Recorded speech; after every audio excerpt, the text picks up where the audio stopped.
termogénicas y pruebas no termogénicas. Eso es lo que vamos a hacer. Al igual que cuando veíamos infecciones respiratorias, se ha llegado a la conclusión de que hay una microbiota urinaria en personas sanas, generalmente compuesta de dos grandes géneros, lactobacillus en el caso de mujercitas, porque tiene relación con la flora Doderli, los bacillus Doderli o la flora vaginal, y Corynebacterium, que es parte de la flora normal de la piel en hombrecitos. Esos son los dos grandes grupos microbianos que se consideran microbiota urinaria. Las ITU las podemos clasificar según su grado de complicación en ITU no complicada, que normalmente serán en personas sanas, pero que están haciendo una infección urinaria, no gestantes, y que pueden presentar diferentes signos, síntomas como eso, disuria, poliaquia, urgencia miccional, etc. Estas ITUs, por su localización, puede ser una ITU baja o ITU alta. Si ITU baja, estamos hablando de pielonefritis, la alta, y la baja, estamos hablando de una cistitis, por ejemplo, ¿no? Son los términos como se le conoce. La ITU puede ser complicada ya en personas que tienen un factor de riesgo, ya saben cuáles son, temprana edad, adultos mayores, gestantes, inmunosuprimidos, pacientes que son diabéticos o que tienen insuficiencia renal. Se puede complicar esta ITU y puede generar un cuadro de sepsis. Ya saben cómo se maneja una sepsis. Paréntesis. Sin presiones. Estamos en semana 11, ¿no? Y en la 15, ¿qué tenemos?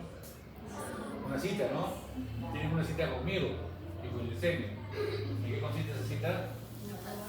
Un masaje. No me fijo. ¿Tienen que estudiar?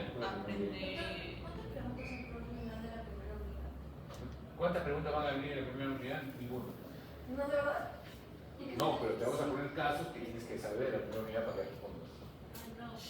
Sí, así es. La vida ocurre como algo, dime. Sí. Doctor, es fácil sacar un 7.5. ¿En dónde? ¿Es lo que necesitas? Lo voy a tranquear entonces. No, no. Para tu compañera. Profe, no. Algo necesitamos una 25. Siempre con fe, hija, ¿no? Es lo único que se pierde. Ya, vamos a ver un tema. Que también estás. No te puedo creer. También estás en el curso. Que necesitas solo 7. No, es más, o sea, 7.5 si la otra diseña de colegio es 8, ¿no? Todo bien el 7.5.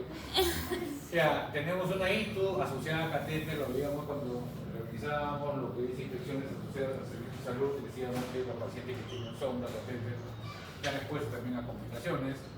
Tenemos una ITU recurrente, que son aquellos que se presentan generalmente adultos mayores, abuelitas, y se considera una fiebre recurrente cuando se presentan 3 episodios por mínimo al año o 2 en el semestre. Y la urosepsis es una sepsis asociada a una previa infección urinaria. Son algunas de las definiciones y conceptos que debemos manejar. Top 1, ¿quién es la medalla de oro? Escherichia coli. Ahí dice todavía tímidamente 75%, pero en estudios en nuestro país, como en el país de la región, están hablando de cerca del 80-85%. Veíamos también que en ILEVE se habían hecho un estudio que estaban cerca del 80% la incidencia de Escherichia coli como agente causal de delitos. Tenemos bacilo gram negativo como Klebsiella pneumoniae, tenemos estafilococcus gram positivo como estafilococos, de coagulasa negativo de piel, saprofíticos, enterococos, diferentes especies, estreptococos, todos son coco gram positivos. Acá tenemos otro, estafilococos aureus. Y bacilo gram negativos, Escherichia coli. Están escuchando bacilo gram negativos, Escherichia coli, Klebsiella pneumoniae, Proteus mirabilis, que son enterobacterias, la tristemente célebre Pseudomonas, no es Pseudomonas, es Pseudomonas aeruginosa, que es otro bacilo gram negativo no fermentador, no enterobacteria, pero complica la salud y la vida de cualquier paciente que puede estar hospitalizado. Y aparecen las cándidas. Generalmente candida albicans, no exclusivamente, porque hay otras cándidas no albicans que son responsables de ITU. Esos son los agentes. Vamos a ver en qué tipo de pacientes se presenta cándida principalmente.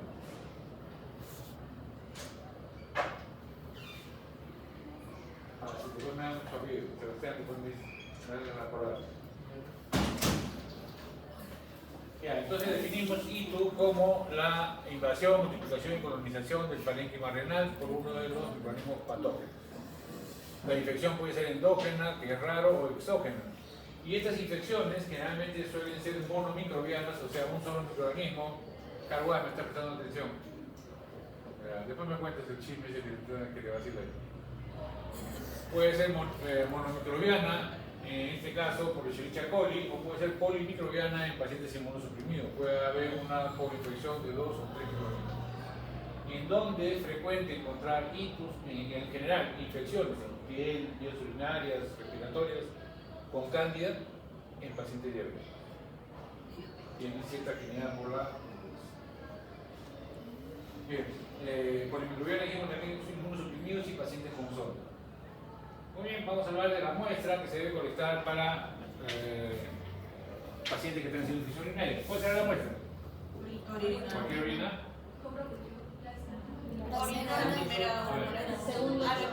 Preparándonos para el examen. La pregunta puede venir así: mencione 4 indicaciones preanalíticas para un grupo. Entonces usted dice, indicaciones son recomendaciones que yo como doctor o doctora tengo que decirle al paciente. ¿De qué? Preanalítica, o sea, antes de la toma de muestra. Le tengo que decir cómo debe tomar la muestra. 1. La primera orina del día. Primera orina del día. ¿Por qué? ¿Por qué la primera orina del día? Más concentrada, mayor retención. Profe, ¿pero por qué es el segundo chorro? Oye, te voy a decir. Primera orina del día. Después, ¿cuál es la segunda indicación preanalítica? Segundo chorro, chorro medio. ¿Por qué? Porque con el primer chorro, ¿qué cosa eliminas? Las bacterias que están en el extremo distal de la uretra. Limpias, lavas. Contienes, tapas el frasco, colectas a partir del segundo chorro, que es una orina más estéril que la primera. ¿Qué más? ¿Dos nada más? En caso de hombres podría ser abstinencia sexual de prevención. No solemos decir eso, no solemos pedir, pero no como una implicación. Lo que tú dices tiene lógica, porque cuando voy a hacer el cultivo, hay un estudio que se llama sedimento de orina y van a estar todos los pececitos bailando, ¿no es cierto? Los espermatozoides. Y eso puede distorsionar la lectura del sedimento, no del cultivo, pero sí del sedimento. Porque ahorita vamos a ver cuáles son las indicaciones preanalíticas. Primera muestra, chorro medio. Frasco estéril, muy bien, Carlos. ¿Cómo reconoce un frasco estéril? ¿Qué? ¿Cómo lo reconoce? Está Como verde. verde. Por la color de la Ah, ya. No, porque está sellada. Frasco de boca ancha, tapa rosca, sellada en bolsa de plástico, realmente tapa verde, tapa azul. Inflados el preservativo. Para saber si está bueno el preservativo tiene que estar infladito, eso es otra cosa. Ya, ¿qué más? La otra indicación. No ¿Cómo? consumir líquidos. No, sí. No alcohol. Normal. No alcohol. ¿No alcohol? No. Medicamentos. Sin antibióticos. Sí, antibióticos. De preferencia, cualquier muestra de microbiología que sea considerada una muestra ideal debe ser sin antibióticos. No tomas antibióticos. Pero O sea, no durante puedes tú qué decir, yo me siento mal, no voy a tomar la cipro y mañana dejo la muestra. Pero durante cuánto, qué rango. Porque el antibiótico enmascara, como circula, enmascara el crecimiento de la bacteria. Se dice que por lo menos 3-4 días sin antibióticos. Si tú estás tomando antibiótico para un proceso respiratorio, tienes que pasar 3-4 días. A no ser que estés mal, y ahí sí colecta la muestra de inmediato y lo llevo, ¿no? Si estás mal, significa que el antibiótico de acá no te sirve. Ya. Y lo último, previo aseo genitales externos con agua y jabón. No con esos jabones vaginales, femeninos que usan a veces las mujercitas, que cambian el pH y pueden alterar el crecimiento de la Escherichia coli. ¿De acuerdo? Ya, esas son las indicaciones preanalíticas. No aseo. Sí aseo, Ah, ya. con agua y jabón. Lo que no es así. Los mujercitas creo que usan, a mis hijas creo que se evitan en sus tomadores unos jabones vaginales, ¿sí? Así. No sé cómo llaman esa gocha, sí, yo no lo uso, pero no sé cómo llaman esa vaina, pero es unos frasquitos que es para aseo femenino y eso. No me hagan hablar cosas que no sé. Ya. ¿Y en niños cómo saben para tomar la muestra? No podemos colocarle de un vacío. ¿Menores de cuánto? Menores de 4 años. Pero ellos ya saben hacer en vacío. ¿Y para qué quieres que lo haga en vacío si tiene que ser estéril? Que te avisen. A un vacío Que te estéril. avisen y lo recolecten. Ah, ¿qué tal? Sí, mi sobrina a veces tiene que ¿Tu avisar. avisa, tu sobrina avisa? Sí. ¿Cuántos años tiene? A los 2 años te avisaba yo. Que quería hacer pichi. Le enviaron el nieto. Ah, ese es plana. Y si no te avisa, Perseguirle. hay lo que conocemos las bolsitas colectoras. Un año, digamos, un niño de un año y medio, 2 años que no te avisa, una bolsita colectora, que viene con pega-pega. Entonces, le haces su aseo, toda la zona, pega la bolsita, le pones un pañal, de ahí está jugando. Ahí va chequeando. Apenas ves que se colectó orina, con cuidado retiras, lo pegas y en una bolsa de plástico lo llevas a la bolsa. Las muestras de orina pueden ser de chorro medio, cateterismo vesical, punción suprapúbica, como está acá, y paciente con zona. ¿Cuál es la orina de mejor calidad? ¿Cuál crees? Porque se toma directamente la vejiga, pero es invasivo. O sea, no podemos nosotros decir ya, estoy haciendo infusión urinaria, ya paciente, vaya para allá para que le hagan su punción suprapúbica. Mejor. Profesor, Dime. ¿por qué en el caso de, porque si no tenemos una bebé, se le hace la... ¿Cómo es? O sea, ¿por qué en el caso de esa bebé que se le hace la punción ¿Cuál bebé? suprapúbica? ¿Qué otra manera habría de poder recolectar? ¿Este bebé? ¿Qué es eso, profe? Es una bebita. La punción, no sé si está ahorita, ¿no? Pero parece, ¿no? Punción suprapúbica se hace en aquellos pacientes donde tiene toda la clínica de infección urinaria y sangre negativo. O no tiene la clínica, pero le sale un motivo positivo. Entonces, por alguna razón, o se está inhibiendo el crecimiento del microorganismo, o se está contaminando en algún lado.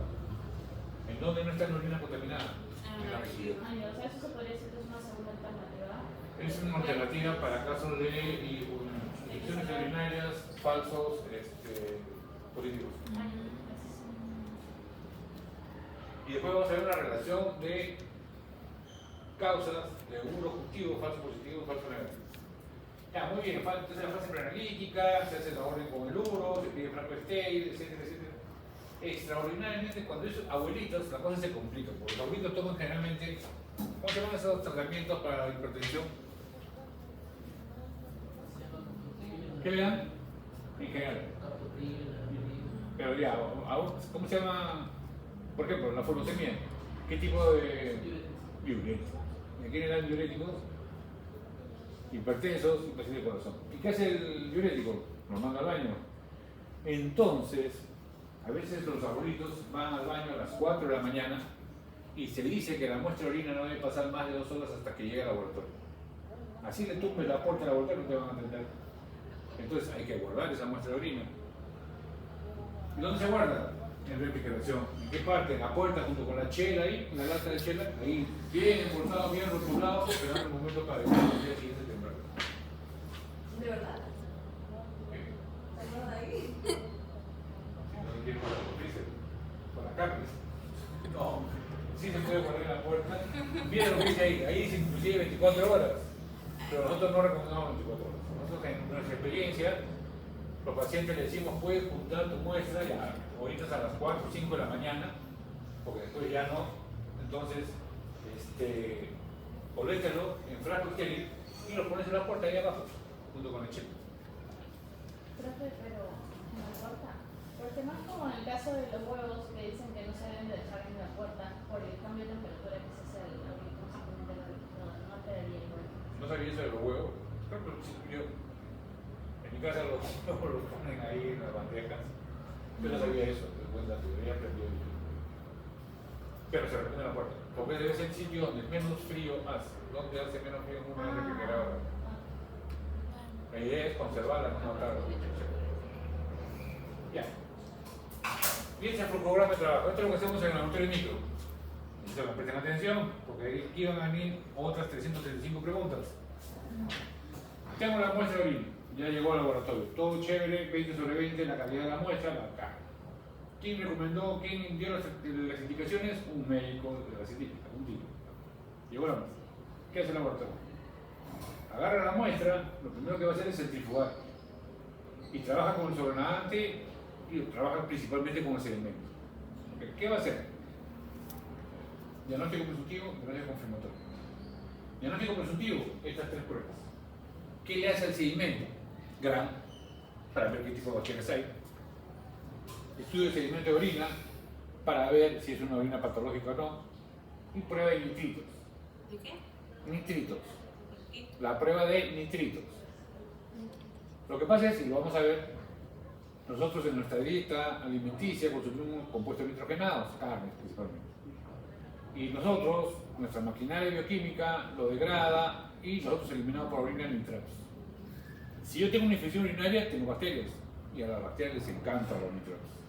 ¿Y en qué lo convierten? En nitritos. Entonces, si yo detecto nitritos en la muestra de orina, es porque hay bacterias. Ese es el principio y el truco de esta prueba de nitritos para determinación de bacterias en muestra de orina. Entonces, ese diagnóstico presuntivo me dice si la muestra es patológica, si el paciente tiene infección, pero no me dice qué tipo de bacteria es. ¿Qué me va a decir el tipo de bacteria? Esta. Como el libro dice que el 85% tengo de posibilidad de Candida coli y otras enterobacterias, y algunas, pero no positivos, siempre una conge y lo siempre una masa. No me incubo 24 horas, 37 grados centígrados, no me crece, lo reincubo, o sea, lo vuelvo a meter en la estufa 24 horas más, y si no me crece, lo reporto como cultivo negativo. En los test, ¿verdad? ¿Qué hemos usado? Maconge y agarza. En el laboratorio, nosotros en el hospital militar usábamos agarza buró en vez de piel, porque hemos dicho que pueden haber crecer cándidas. Ya, entonces, sangre maconge, a 24 horas creció colonias, ¿qué hacemos? Identificación de la colonia mediante pruebas bioquímicas, y así terminamos de Chirichaco. ¿Qué otra cosa hacemos? Contamos colonias. Hay una pregunta de examen final que viene, va a venir a uno de los grupos que dice: ¿cuál es el mejor indicador de un evolutivo positivo? ¿Cuál? A ver, Carguas, responde lo que te he preguntado, por favor. Dime. ¿Perdón? No.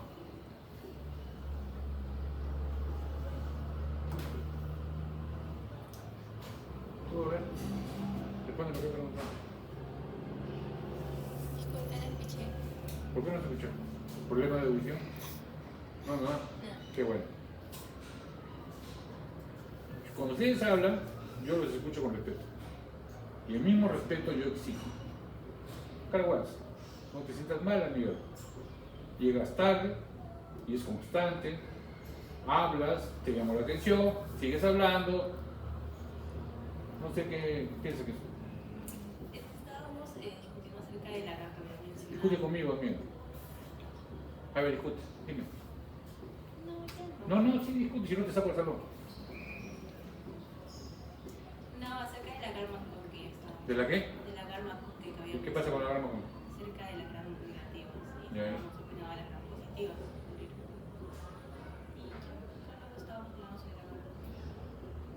Estábamos hablando sobre la garma que había mencionado. Ya, hija, pero no puedes hablar mientras yo estoy hablando y dando la clase. O si no, te paso. Ahí tienes la PPT y la puedes bajar al Canvas. Ya te pasé asistencia. Que no quiere quedarse, no se queda. Seguimos siendo padres, ¿no?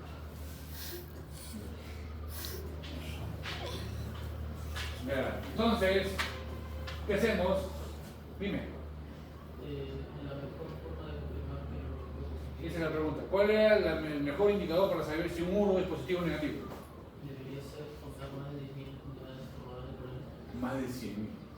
El recuento, la respuesta correcta es: el mejor indicador para saber si un URO es positivo es recuento de colonias. No es suficiente con encontrar el Escherichia coli, sino hay que contarlas. Y en un paciente normal, como podemos ser nosotros, más de 100.000. Vamos a ver un cuadro donde dice la interpretación. Entonces, dime. Pero creo que eso dependería, ¿no? O sea, tipo, si el paciente me da una orina de segundo turno como un frasco, Es diferente, dependiendo de la procedencia de la muestra. tipo, si yo hago una función Vesical. Sí. y yo encuentro bacterias, ahí sí es Sí, claro. El recuento va a depender del tipo de muestra, como se ha colectado. Yo les voy a dar un cuadrito que lo vamos a ver después. Entonces, estos son lo que se debe hacer en un urocultivo positivo: recuento de colonias, pruebas bioquímicas para identificar y confirmar el Escherichia coli y antibiograma. Ya saben cómo se hace el antibiograma y se reporta. Ya. Examen de orina. Seguimiento de orina. ¿Qué diferencia hay entre esta orina y esta otra orina? Entre esos dos sedimentos. El de arriba y el de abajo. ¿Hay alguna diferencia? La cantidad de bacterias. La cantidad de bacterias, aquí hay más bacterias que acá. ¿Qué más hay? Leucocitos. Entonces se dice que una orina no debe tener más de 5 a 10 leucocitos por K. Y debe tener pocas bacterias. ¿No? Posiblemente, si es muestra de mujercita, esas bacterias sean los lactobacilos, que es la flora del rey. Y acá vemos que es una muestra patológica, ¿no? Aumento de leucocitos, hay hematíes, por ahí están repartidos algunos enteros y otros rotos, y proliferación de hematíes y proliferación de bacterias. Esa es la muestra de sedimento de orina. De 5 a 10 máximo, para que sea una orina considerada normal, entre comillas. Que es normal, podemos filosofar. Y prueba de nitritos. Prueba de nitratos en nitritos, es lo que les comentaba. ¿Cuál es el problema con esta prueba? Nos puede falsear el resultado. Cantidades inadecuadas de nitratos en la dieta. Yo, por ejemplo, no como mucha carne, dieta bajo en compuestos nitrogenados, va a haber nitratos en la orina. ¿Va a haber nitritos en la orina? Tampoco. Y me puede dar un resultado falso negativo. Paciente con toma de diuréticos, entonces todo el día en el baño, ¿va a ser una orina concentrada? Va a haber bastantes o pocas bacterias. Pocas bacterias en orina, en vejiga.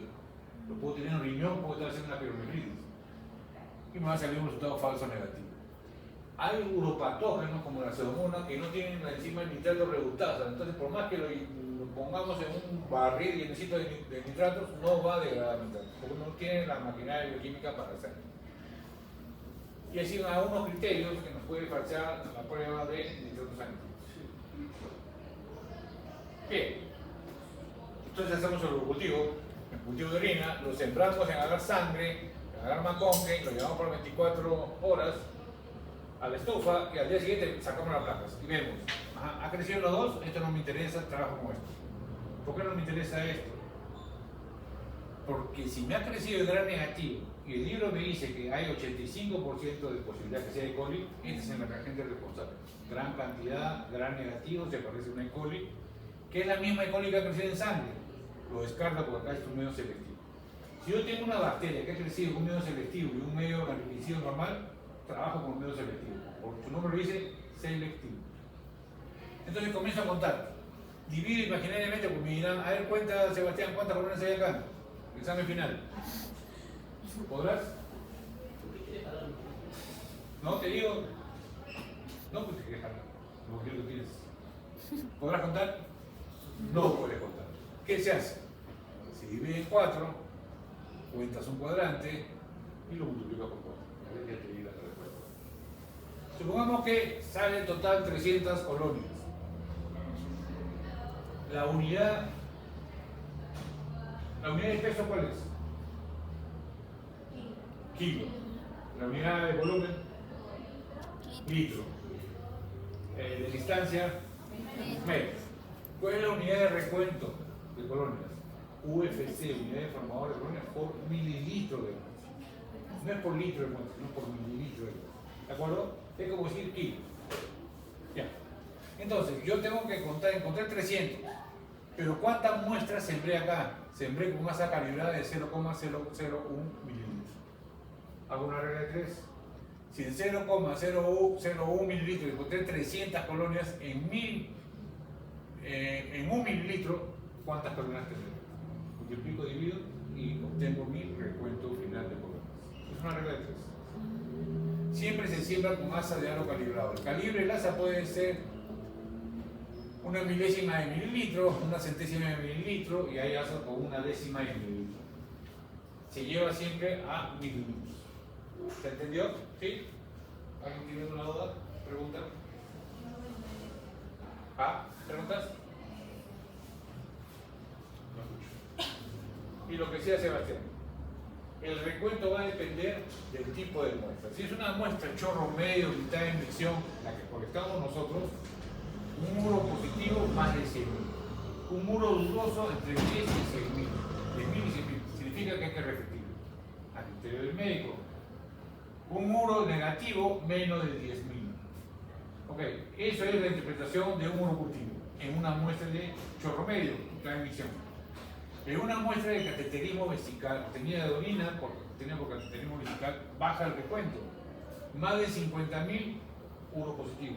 Menos de 10.000, uro negativo. Entre 10.000 y 50.000, dudoso se repite. Y miren lo que dice cuando la muestra es función suprapúbica. ¿Qué dice? ¿Cuándo decimos que es un módulo positivo? ¿Cuándo? No interesa recuento. Basta que haya crecimiento de los grados negativos en la placa y la muestra libre de función suprapúbica se considera como módulo positivo. ¿De acuerdo? Solo grados negativos. 85% es posibilidad que sea, tiene que ser el chiste corto. Bien.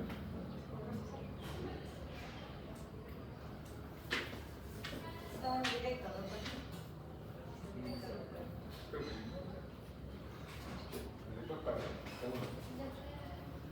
Ya.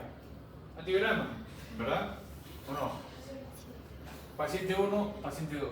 ¿Qué paciente tendrá el mejor pronóstico? ¿Por qué? Mayor sensibilidad al Tiene algo de. Hay más efectividad en el hormona. Ah, es menos resistente. ¿Por qué dices que es menos resistente? ¿Por qué dices tú mayor sensibilidad? Primero, carguaje. por la formación del árbol. ¿Qué tiene?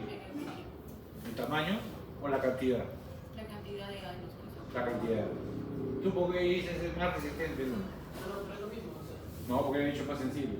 No he dicho que es más menos resistente. resistente. Yo he dicho menos resistente. ¿Cuál es menos resistente? O sea, segundo. Sí. Mejor pronóstico.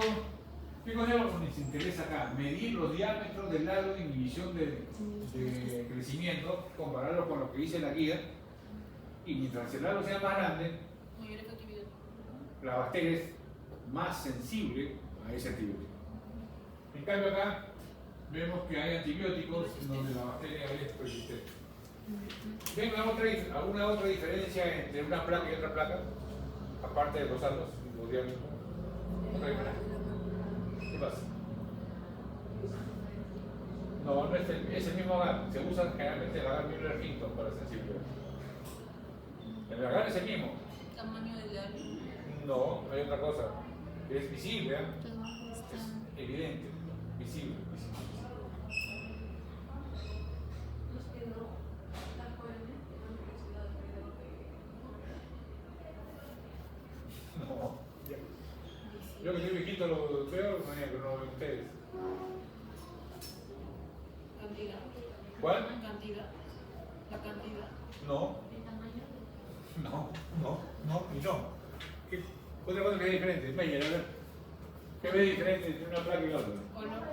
Hay algunos que no han formado ningún tipo de árbol y también una se ve, en el paciente uno se ve como que unas líneas en el cultivo y en el otro no se ve como que Ok, ¿tu compañera qué es? ¿Cómo te apellidas? Soto. Vega. ¿Alguna diferencia? Yo veo que algunas, por ejemplo, tienen representación de Sí, esto dijimos hace un rato. Pero no, tiene que ver con la sensibilidad y resistencia. ¿Quién ha dicho por acá? ¿Qué ha dicho, Carlos? El color. El color. ¿Qué color ves el paciente 2? Me gusta marrón. Amarillo, que le pongo. Amarillo, marrón, Y el verde. primero, verde. ¿Todos pueden ver verde o son daltónicos? ¿Ven verde? ¿Es lo mismo? Que sea verde, amarillo, rojo. ¿Tú crees? Ah, ahí te va. ¿Y a qué se debe el cambio de color? ¿Ah? ¿De qué va a depender el color? ¿Del antibiótico? ¿Del antibiótico? De No. la ¿Qué? sensibilidad. ¿La bacteria se pone verde de cólera por el antibiótico? Es una reacción hepática de la bacteria. se está muriendo. Porque se están muriendo. No, que están muriendo es el paciente. Es Pues, ¿sabes? medio amarillo, pues. Yo no sé por qué es diferente color. Porque las bacterias, algunas de ellas pueden presentar pigmentos. Y hay un pigmento que se llama pioverdina. ¿Y a qué bacteria? ¿Cuál es la bacteria tristemente célebre que siempre les hablo? No. No. Pseudomonas aeruginosa. ¿Y por qué digo que es tristemente célebre? Peligroso. ¿Por qué es peligroso? Porque produce infecciones intrahospitalarias y fácilmente se hace resistente a antibióticos por plámidos. Y presenta un sí. pigmento verde. El pigmento se llama pioverdina. Pioverdina. Pero hay pseudomonas que son rojas y le llaman piorubina. Y hay pseudos que son medias azuladas y le llaman piocianina. ¿Cómo se llama el pigmento, verdad? Pioverdina. Nosotros sabemos que porque son 250. No. La pigmentos es inherente a la bacteria. Profe, ¿Sí? ¿Se entendió? Hay bacterias que tienen la capacidad de producir pigmentos. No sé si se acuerdan, hace algunos años había acá una agua roja en la laguna, No, ¿no? no vi peor. Y eso se asumía que eran dos cosas, o algas rojas, proliferación de algas rojas, o una bacteria que se llama Micrococcus, que presenta pigmento rojo, algunas de ellas. Hay bacterias que son naranjas, hay bacterias que son verdes, y hay bacterias que no presentan pigmento, su color es crema, media crema, transparente. Y eso tiene que ver con la naturaleza de la propia bacteria. No tiene que ver ni con el paciente, no tiene que ver con esta. Era pioverdina y qué más. Piocianina y piorubina. Ya, seguimos. Profe, Dime. pero sí, se supone que en las dos placas hay pseudomonas, No, ¿no? no, Solamente este es pseudomonas. Ahí Este es Escherichia coli. Lo más probable, no es que yo pienso, sí, ese es una Escherichia coli, no. Siendo es como el gato. Cola de gato, pelo de gato, pata de gato, oreja de gato, ¿qué es gato? Ya. Paciente con infección urinaria, le hago un cultivo sobre esta bacteria, aquí tengo 85% de posibilidades que sea E. coli, se comporta como una E. coli, no tiene su patrón de resistencia en la célula. Pero es probable que sea una cosa. Solo por la probabilidad que está sacando. Por la probabilidad que está sacando, no. Claro, no. Haces pruebas bioquímicas. Mira, yo lo digo porque solamente estoy interpretando esta lámina. Ah, Pero acá, ¿qué dice? ¿Qué dice acá? Creció el homeo de aislamiento, Macón Quizani. ¿Qué le tienes que hacer? ¿Qué dice acá? Prueba bioquímica. Eso lo tienes que hacer. ¿Qué significa? Los símbolos en medio que tienen glucosa, lactosa, sacarosa, citrato, urea, medios que te permitan expresar formación de ácido sulfídrico, todas esas pruebas bioquímicas se utilizan para identificar entre bacterias. Siempre es una bacteria de un gulo, de una orina. Dependiendo de cómo se comporte frente a la glucosa, lactosa, sacarosa, si produce ácido sulfídrico o no, si es urea positivo, si es citrato negativo, dependiendo de toda esa batería bioquímica que siguen pruebas, tú dices, eso no es Escherichia coli. O sea, no se saca al ojímetro, no se saca viendo eso. Yo estoy interpretando esa sola diapositiva. ¿Sí? ¿Se entendió? Para yo identificar una bacteria tengo que hacer pruebas bioquímicas. Recuerden que les he dicho cuál es el criterio para identificar bacterias, su comportamiento bioquímico. ¿En base a qué se identifican las bacterias? En base a su comportamiento bioquímico. Ya. Y por último están las causas de falsos positivos y falsos negativos, le damos una medida, se entiende. Una orina, porque está en un frasco no estéril, lo más probable es que no dé un falso positivo. Que no se haya hecho aseo la paciente, se contamina con secreción vaginal, falso positivo. Un paciente que esté con antibióticos, falso negativo. Ya una porque corro, porque tiene que hacer trabajo. ¿Qué es? ¿Qué es? Les presento una imagen de VIH. ¿Qué fue primero? Les pregunté, ¿VIH o SIDA? No sé, pregunto, yo soy fuera de serie. ¿Cuál es? VIH, ¿no? No. dijo el SIDA. Sí, SIDA. ¿Qué es lo primero que aparece en los 80? En caso se levantó un padre y dijo, oye, me estoy iluminado, voy a descubrir el VIH. No. ¿Qué fue lo primero que apareció? ¿Cómo así? Un paciente, varios pacientes. ¿Llegaron a ver la película que les dije? No llegaron a ver, claro. Como el profesor habla pavada, pide fumado, pide lo que se le ocurre, no sé, tenemos cosas más importantes, ¿no? ¿Cómo se llama la película? La última va. Así hasta que La última banda, que era el chocolito. La del tren del agua. a la banda se La banda. Ajá, la banda siguió tocando. ¿La vieron? hasta la mitad. ¿La van a ver? Puede ser. Si pasa el micro, yo te sugiero antes porque va a venir a inclinar una pregunta de la película. Les prometo, por la crucecita, por Santita, Colón y Chacalón, le va a venir una pregunta de la película. ¿Qué? Ya quedamos con el grupo anterior con la profe Yesenia. Si quieren que es floro, pregúntale a la profe. ¿Tiene que verla? ¿Por qué la tienen que ver? Porque a mí se me ocurre. Es como se aplica la demanda. Es como se... tu queja llega al coordinador de curso. Sí. Ya.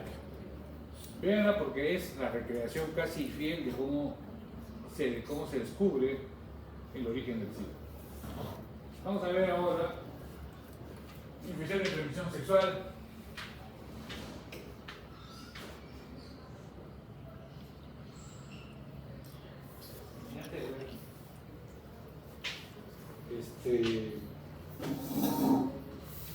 Resulta que cuando en 1980 aparecen los primeros casos de SIDA en el mundo, Estados Unidos, las colonias homosexuales de Los Ángeles, Nueva York, en Francia, Inglaterra, era una enfermedad que llamaron la peste rosa o la peste gay, que solo mataba a homosexuales en un principio. Hasta el año 83-85 solamente eran afectados los homosexuales. Entonces, a la mayoría de los sistemas de salud no les importaba. Son homosexuales, se limpia un poco la sociedad y después no preocupan. ¿Cuándo se preocupa? Cuando la enfermedad o la infección desconocida migra a heterosexuales. ¿Quiénes eran? Drogadictos endovenosos que compartían agujas con homosexuales infectados, parejas de drogadictos endovenosos o parejas de bisexuales que estaban infectados. Y las demás, ¿qué pasa? Le pasan el VIH al hijo y la transmisión vertical. Y ahí se conocen las tres únicas vías de transmisión del VIH. Sanguínea, relaciones sexuales, transmisión vertical malada. Ahí se empiezan a preocupar. Y ahí descubren el VIH. Y ahí entra la película de derecho. Y te van a ver. Si quieren, 2 puntos. Le estoy grabando 2 puntos por final. Que delegado, ¿quién está? ¿No está? Me faltó. Tú. Que conste en acta delegada que le decía regalado 2 puntos. Como 8 horas. Es una serie. No, mentira, es una película, 1 hora 40, más o menos. 2 horas. ¿Te ocupas tú de cuánto dura? Te compras tu maíz en tu horno en Plaza Vera, te haces tu canchita, sientas a tu flaco al costado que juegue con tu gato. ¿Tiene gato o no? Porque juegue con tu gato porque tú estás mirando la película, con tu canchita. Es que no entiendo. Eso vas a poner. Cuando te preguntes, disculpe, profe, no tuve tiempo de ver su película. Así pone, no tuve tiempo de ver su película en WhatsApp.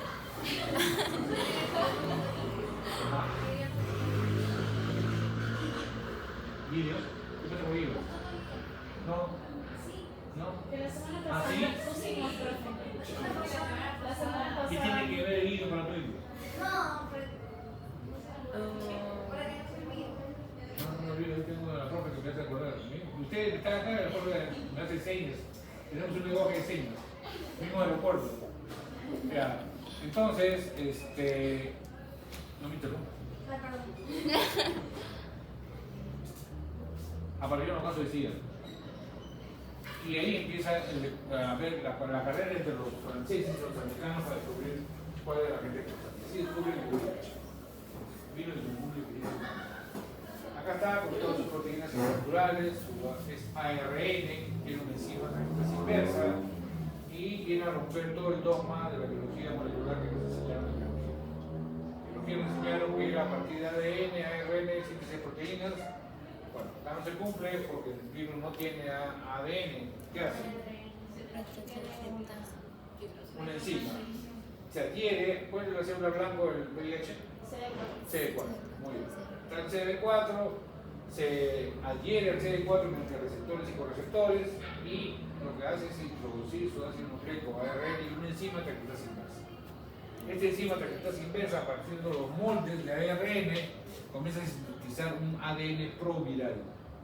Y este ADN proviral en rojo se inserta al genoma de la célula del virus T4 y toma el control de la célula. ¿Qué va a hacer este linfocito? Sintetizar las diferentes proteínas del VIH que se van a ensamblar y van a liberar nuevas proteínas. Así de fácil es la replicación del VIH dentro de la célula. Antiguamente se le conocía 4 fases: fase aguda, infección aguda, salud; fase sintomática, sintomática y SIDA. Ahora se está solamente resumiendo en 3 fases: infección aguda, infección primaria, asintomática y SIDA. Acá dice latencia, pero alguna vez un capacitador de la OPS dijo en una conferencia, el virus nunca está latente y eso puede interpretarse como que el virus está dormido. No está dormido, está escondido, que no es diferente. Salud. Entonces, pasando los años, ¿de qué depende? De cómo lleve su vida la persona infectada. Nosotros tenemos en el decreto personas que tienen 20, 24 años viviendo con VIH y están así, totalmente asintomáticos, porque se cuidan, como hemos tenido gente que se han ido en 6 años, 5 años, porque no se cuidaron. Yo pensaría, estoy infectado ya, que sigan la juega, y se murieron en 5 años, porque cada vez que tenían sexo con una persona con VIH se sobrecargaban el virus. Bueno, ahora con el targa y el cuidado de las personas pueden vivir años y llega a fase SIDA. Cuando llegan a fase SIDA ya no es retroactivo. Llegaron acá, ya, año y medio de vida y de ahí. Profe, dijo que ya no se utilizaba lo que era la palabra latente, sino No, ahí dice latencia, te digo, un médico de la OPS por un campo. En la época que nos capacitaron para ser capacitadores en VIH, nos dijo que había todo un grupo de investigadores, gente asociada y relacionada, que no le gustaba usar la palabra latencia, porque latencia se puede interpretar como que el virus está dormido. Y no está dormido, está escondido. En ganglios linfáticos, en órganos linfáticos, ahí está escondido. Porque la prueba para detectar si tienes VIH, ¿cuál es? PCR, para buscar el ARN, no hay otra forma. ¿Y qué captas en la prueba de PCR? ARN que está circulando ¿dónde? Sangre, solo en sangre. No es que estés latente, dormido, sino que está escondido. ¿Sí? ¿cómo se podría llamar en todo caso eso?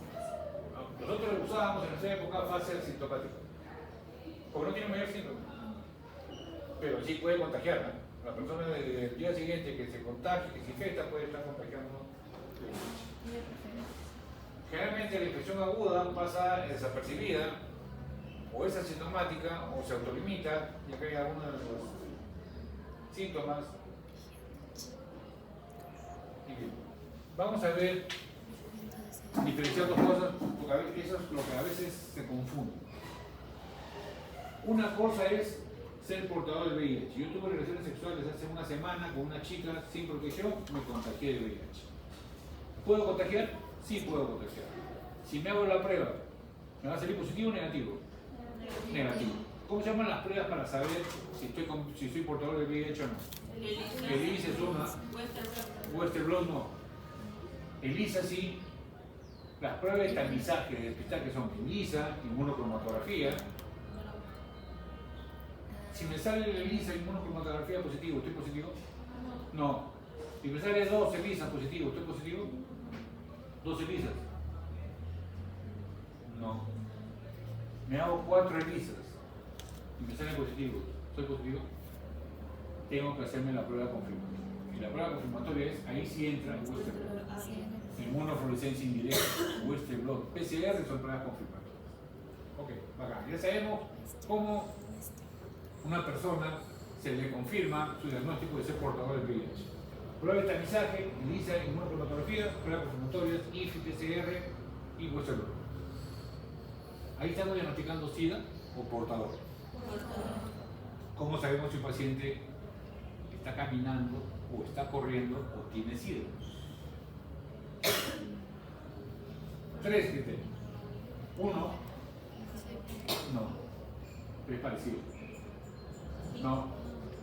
Medimos antígenos, medimos anticopias de ARN del virus en el suelo mediante la prueba de. ¿Qué tipo de pruebas? Me mide, me detecta el ADN o el ARN, PCR.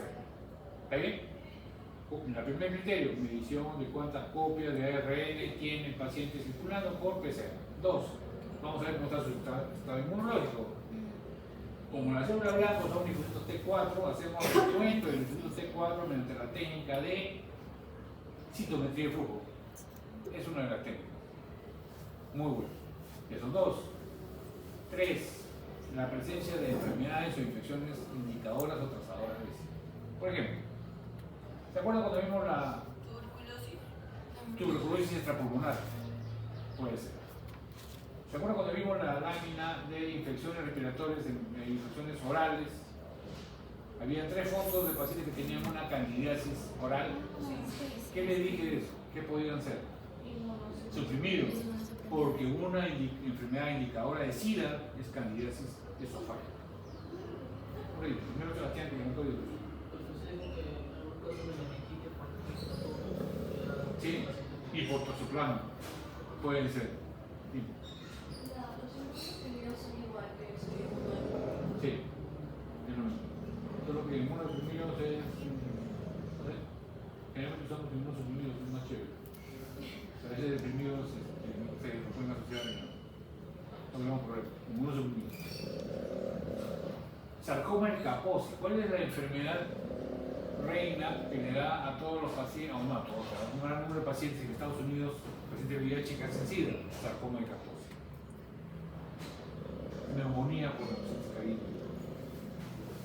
Entonces hay una serie de enfermedades indicadoras y trazadoras que suman 1 más 2 más 3, paciente con SIDA. Suma el recuento, de CD4, suma cuánto virus tiene, y si presenta una cuestión. Esa es la explicación a este cuadro. Citometría de flujo. Citometría de flujo. Y aquí está, ¿no? ¿Qué cosas tienen que prestar atención acá? Los recuentos de CD4, las diferentes categorías, y cuando decimos que está en SIDA, cuando están las últimas células.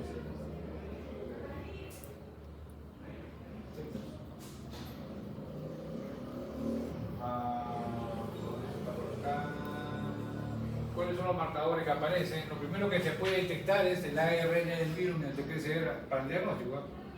Hay una prueba que se llama ELISA de 4ª generación que detecta tanto antígeno como anticuerpos.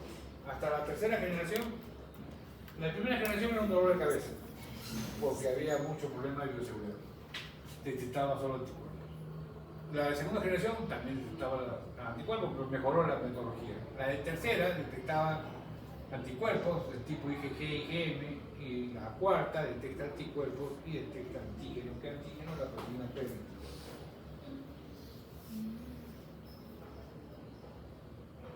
Acá están algunos de los nombres. ¿Qué cosa es lo que detecta ELISA? Ahora se detecta antígeno en el cuerpo, lo que les decía. Acá está la evolución de la prueba. La primera la llama ELISA de 1ª generación, con un periodo de ventana mayor a 40 días. ELISA de 2ª generación, de 30 a 40 días. 3ª generación, de 20 a 30. Luego viene el ELISA de 4ª generación, que detecta anticuerpos más P24.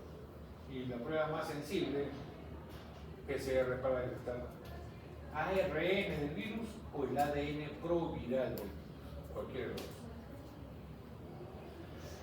Vamos a revisar lo de ELISA, como ya lo hemos visto, hasta 2 veces.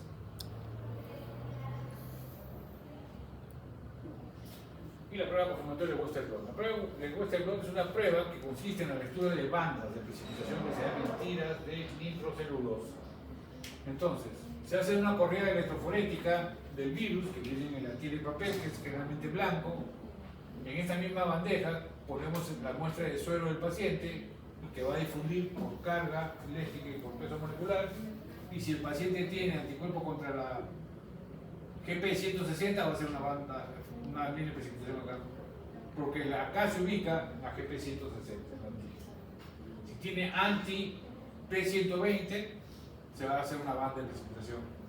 Más bandas, más positivas.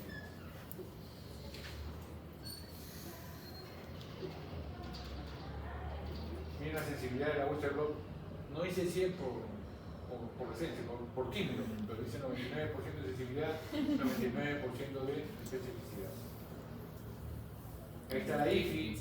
Ustedes saben que los laboratorios, los centros de salud de la Red Nacional del MINSA utilizan esta prueba para confirmar casos de VIH a nivel nacional. La PCR, ahí está lo que significa el PCR para carga viral.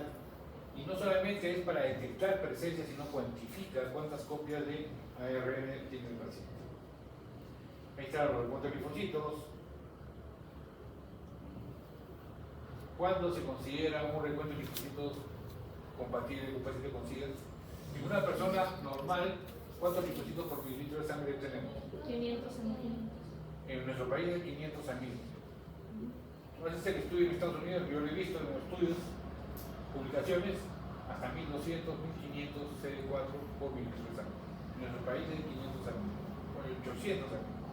Cuando decimos que una paciente está haciendo SIDA, cuando tienen recuerdos corticoides que tengan debajo de 250, 200. Asociado a los otros dos criterios. Profe, ¿en Perú es de 500 a 1000 o de 800 a 1000? A 500 amigos les han dicho, bueno, hay un estudio que salió en el 2000 que decía que por el ejercicio, un estudio donde la población normal tenía recuento de CD4 entre 800 y 1000, pero eso debe haber bajado. La otra ITS que vamos a ver es la gonorrea. Acá sí hay que corregir, no es el problema pánico en la gente causal, es una miseria gonorrea en la gente causal. Es una ITS que se caracteriza por el hombrecito va a presentar descarga uretral, secreción uretral. El hombre no debe eliminar nada para traerlo del problema. Nada, no debe tener ningún tipo de secreción. Ni blanquecina, ni lechosa, ni mucoide. No tiene por qué tener. La bacteria dijimos que es una Neisseria gonorrea, que es un diplococo gonorrea negativo. En esta lámina se ve puro polimorfo, no se logra ver bien aquí, pero en uno de los polimorfos, como aquí hay como en el citoplasma, nidos de diplococos, son así, dos frescolitos uno frente al otro, gonorrea negativo, rosados. Y esos son todos los cuadros patológicos que pueden causar la Neisseria gonorrea, enfermedad gonocólica. El problema no es el hombre, el problema es la mujer, le voy a decir por qué. El hombre tiene el aparato sexual externo. Entonces, si el hombre se le aparece eso, se le paran los pelos. Porque sabe que eso no es normal. Además, le arde, fastidia al orinar, mancha la truza, mancha el pijama. ¿Y qué hace para el médico? La mujercita del aparato sexual es externo o interno. Interno. Muchas veces pasa aparentemente sin mayor síntoma, porque lo asocian a una situación vaginal normal, fisiológica. Inclusive hay chicas que sin tener relaciones sexuales tienen candidiasis, porque es parte de nuestra flora. Entonces se puede enmascarar, se puede confundir. ¿Cuándo la mujercita empieza a preocuparse? Cuando hace, por ejemplo, cuando está cervicitis, enfermedad pélvica, embarazo ectópico. Entonces le hacen descarte, le mandan a hacer descarte de gonorrea y salta la Neisseria gonorrea. Y aquí está, ¿no? Todos esos nidos de diplococo gonorrea negativos, intracelulares, el agar Taller Martin, chocolate, Taller Martin Lewis, un chocolate, y se hace la prueba de bioquímicas. Y aquí está, ¿no?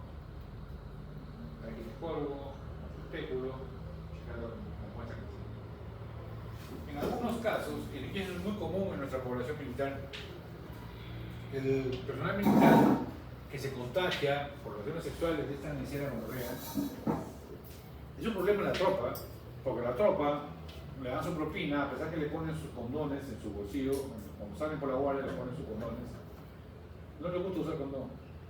El peruano no usa preservativo.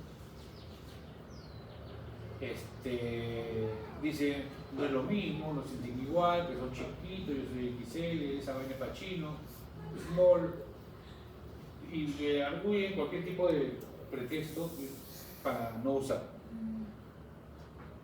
¿Y qué hace la tropa? Antes, porque antes era no permitido, pero sí había cierta tolerancia, la tropa se iba a la Plaza San Martín y se levantaba cuando veía encontraba. Y ellos decían que eran tigres, pero no. Lo que no saben es que la definición de homosexual es aquella persona que tiene relaciones sexuales con gente de su propio sexo. Tanto es homosexual que está adelante como que está atrás.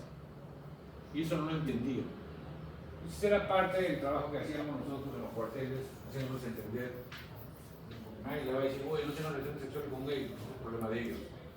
Oye, pero cuídate, eso es preservativo. Porque la forma más fácil de adquirir el VIH en una relación sexual es por relaciones sexuales anales, porque no está lubricado, es infección. Por eso que prendió como pólvora el SIDA en la población homosexual en los 80.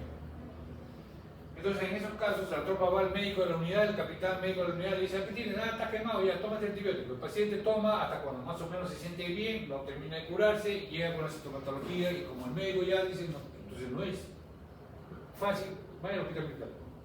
Ahí que lo tengo. Llega al hospital militar, a ver, saca tu pipiriuchi para ver si hay secreción. No tiene secreción. No secreción, no examen. No examen, no diagnóstico. Plan B, agarramos un hisopo y le metemos el hisopo por los dedos. Eso debe doler. Ya, piña, pues, por donde pecas, pagas. Ya. Y esa es una forma de tomar la muestra también mediante hisopado que atrás. Y acá está, ¿no? Miren, qué lindo, modelando para ustedes, este poliporro con sus micropúrpuras negativas. ¿Cómo se llaman los medios? Chocolate, Tiger Martin, Martin. Sífilis. Sífilis es una enfermedad que no produce secreción, que produce úlcera. Y esta úlcera generalmente suele ser una úlcera única, religiosa, causada por una bacteria llamada Treponema pálido, que no crece en medio de cultivos normales y no se tiñe con el grano, es una espiroqueta. Entonces, ¿cómo hacemos el diagnóstico? Si el paciente está en la primera semana de infección, le hacemos microscopía de campo oscuro y un hisopado de exudado, la muestra exudada, que tomamos un hisopo, le damos al microscopio para hacer microscopía de campo oscuro y lo vamos a ver así, lindo, bello, el espíritu, la espiroqueta, sobre un fondo oscuro. Eso es cuando es los primeros estadios de la infección. Después vamos a ver qué pasa si es después, si llega después al laboratorio. Esa es la enfermedad de los príncipes, de los reyes, hermano. Porque como en las cortes antiguas, todos se chocolateaban, todos contra todos. Si uno tenía sífilis, se pasaba el treponema, pero bien bacán. Ya, entonces tenemos varias fases de la sífilis en donde dijimos que al principio se puede diagnosticar mediante microscopía de campo oscuro de una úlcera de lesión. Después, conforme va pasando el tiempo, desaparece aparentemente la úlcera, entonces dice, uy, después que me asusté, milagro, ya estoy curado. Pero no es que esté curado. Y peor todavía si no le duele. Entonces, ¿qué hay que hacer? Buscar anticuerpos contra el treponema. ¿Cómo se llaman esas pruebas? Ya hemos visto la primera parte. Tienen en cuenta láminas. Las pruebas inmunológicas pueden ser aglutinación, precipitación y la otro tipo de pruebas, ¿cómo se llama? Que no es aglutinación y precipitación. Ya ves, no te va a venir así la pregunta, te va a venir qué pruebas se usan para treponema. Y ahí tienes que acordarte la primera parte. BRLI. ¿Y qué tipo de prueba es eso? ¿Aglutinación? ¿Precipitación? Floculación. Y BRL y RPR. Pero eso se hace en pacientes que ya tienen avanzada un cuadro de sífilis. Y ahí está. Igualito que hace un mes. Aquí información para que tengan una leída, para que tengan una idea de la importancia de estas pruebas. Y ese diagnóstico presuntivo, tamizaje, BRL y RPR. ¿Cómo confirmamos? Mediante esta prueba que es lo máximo. FTA absorción. Pero es una prueba que no lo hacen todos, se hace en laboratorios de referencia y fundamento y inmunofluorescencia. Esa es la única confirmatoria. No, hay otras. Hay listas confirmatorias para treponema, hay otras pruebas. PCR siempre es una opción. Ahí está, ¿no? FTA absorción. Pruebas rápidas inmunocromatográficas también que pueden confirmar, lisas, etc. Y aquí está, ¿no? Las pruebas de RI y RPR, FTA absorción, hemaglutinación, microhemaglutinación en lisa y la sensibilidad y especificidad. Exacto, son buenas pruebas. Ya. Eso lo revisan. Jugado de la próxima semana. ¿Preguntas? ¿Alguna pregunta? Aquí termina nuestra clase a las 12.